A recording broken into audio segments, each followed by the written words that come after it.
नमस्कार मित्रांनो आपल्या चॅनलवरती सर्वांचं स्वागत आहे।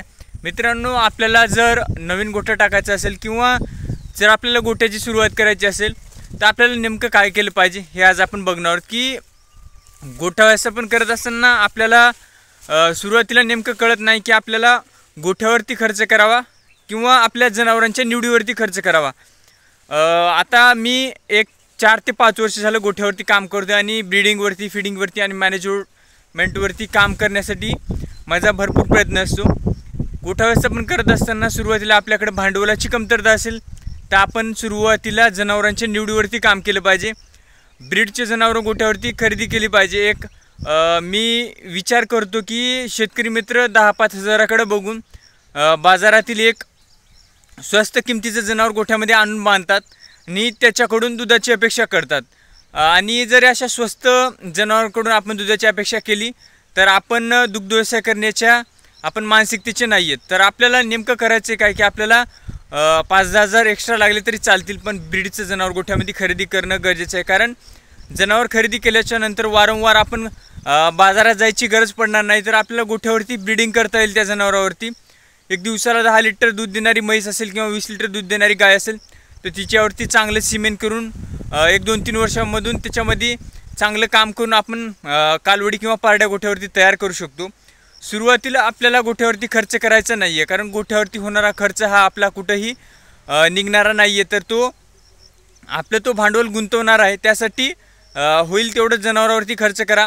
2 लाख आपण शेडवरची खर्च करणार आहोत सुरुवातीला, तर ते 2 लाख आपल्या जनावरांवरती खर्च करा। त्यामध्ये 2 म्हशी येऊन जातील आणि त्याच्या उत्पन्नातून आपण गोठा वाढवायला सुरुवात केली पाहिजे हळूहळू। असं नाही आहे की सुरुवातीलाच गोठ्यावरती भरमसाठ खर्च करायचा आणि जर आपल्याला मग विक्री कौशल्य जमत नसेल दुधाचं तर मग आपला दुग्ध व्यवसाय रिवर्स येण्याचे चान्सेस खूप जास्त असतात। कारण आपण दुग्ध व्यवसाय सुरुवात करतो परंतु आपल्याला दूध विक्री कौशल्य जमत नाही, म्हणजे दूध आपण नेमकं विक्री कुठे करायचं हे आपल्याला कळत नाही। आपण डेअरीला वगैरे टाकतो, मग डेअरीवरची दुधाची रेट आपण बघितले तर म्हशीच्या दुधाला 50 रुपये, 52 रुपये अशा प्रकारचे रेट जर आपल्याला भेटले तर आपल्या जनावरांना आपण खाऊ काय घालायचं आणि त्याच्यापासून उत्पन्न काय नेमकं मिळवायचं हे आपण विचार केला पाहिजे। तर सुरुवातीला आपल्याला दूध विक्री कौशल्य जमलं पाहिजे, दुधाचे उपपदार्थ बनवता आले पाहिजे। कारण जेवढा आपला छोटा व्यवसाय असेल त्याच्यातून हळूहळू छोटी सुरुवात करून एक वेगळ्या उंचीवरती गेलं पाहिजे। नाहीतर सुरुवातीलाच आपले शेतकरी मित्र काय दुग्ध व्यवसाय एखाद्याला पुढच्याला दाखवण्याच्या नादामध्ये आपला दुग्ध व्यवसाय सुरुवातीलाच कुठंतरी एक लॉसमध्ये घेऊन जाण्याचा प्रयत्न करत असतात। की दुसऱ्याचा एखादा गोठा आहे त्याच्यापेक्षा मी गोठा 2 वर्षामध्ये त्याच्यापेक्षा मोठा गोठा करणार आहे, हे कुठंतरी कुणाला तरी दाखवण्याच्या नादामध्ये तो शेतकरी काय करतोय की गोठ्यावरती भरमसाठ खर्च करतोय। लोन वगैरे बँकेकडून लोन असो किंवा व्याजंदारीवर पैसे काढून तो गोठा व्यवस्थापन करण्याचा प्रयत्न करत असतो, परंतु याचं नॉलेज नसेल तर हळूहळू छोटी सुरुवात केलेली कधीही चांगली।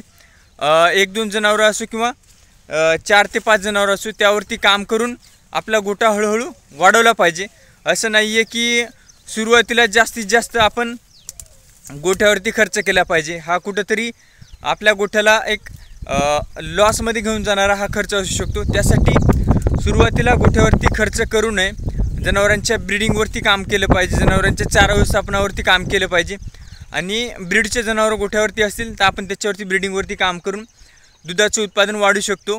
आपल्या कमी दुधाच्या म्हशीमध्ये जर आपण काम करायला गेलं तर याच्यापासून आपल्याला जास्त बेनिफिट भेटणार नाही। एक तर खर्च तेवढाच होईल पण उत्पन्न कमी भेटणार आहे। 2 म्हशीचं दूध आपण ब्रीडची म्हैस किंवा गाय एकच देणार आहे, त्यासाठी ब्रीडवरती काम करा। कारण ब्रीडवरती काम केल्याच्या नंतर आपला गोठा यशस्वी होऊ शकतो। व्हिडिओ आवडल्यास व्हिडिओला नक्की लाईक करा, शेअर करा, आपल्या चॅनलला सबस्क्राईब करा। धन्यवाद।